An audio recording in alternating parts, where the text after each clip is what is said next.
Riddick explains the geologists hid there because the thick door would stop the bioraptors, but that they came through the cellar. While Shaza apologizes to Riddick for thinking he killed Zeke, William realizes all the creatures on this planet are hurt by sunlight. It turns out that there will be an eclipse soon which will leave the planet in complete darkness for weeks, which means the creatures will be free to come out. A worried Carolyn announces they must finish repairing the wing and brings the other power cells quickly before darkness comes. In private, William warns her that last time Riddick escaped by flying a ship and killing the pilot, so they mustn't bring the power cells until the last minute. Then William hurries to leave the ship so he can throw up outside. Riddick notices he's shaking and guesses he's going through withdrawal. Minutes later Riddick also talks to Carolyn in private. He reveals that William isn't a cop, he's actually a mercenary who hasn't killed Riddick yet because he wants to collect the bounty. Riddick also tells her that William is an addict. A furious Carolyn goes to confront William, walking on him as he's injecting his eye.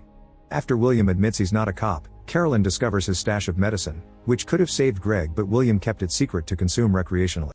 She begins yelling at him but William interrupts her by showing her the scars he got from his fight with Riddick, saying he can take care of himself. When the crew goes outside, they discover the planets are already moving close so the darkness will arrive soon. Shaza finishes fixing a Sandcat vehicle and the crew jumps on it to go back to the shipwreck. As the sky starts to turn black, the crew works as fast as possible to load all the power cells on the vehicle. Unfortunately they aren't quick enough and when the darkness finally takes over, they can't leave because their car is solar powered. At that moment they hear screeching and see all the bioraptors flying out of the spires. Everyone runs to take shelter, but Shaza and Riddick fall behind and have to drop to the ground to avoid getting hit by the bioraptors when they fly down. Once they're gone Shaza tries to join the crew but the bioraptors immediately come back and surround her, tearing her body in two and flying off with the upper half. Riddick lays low and makes sure the creatures are actually gone before standing up.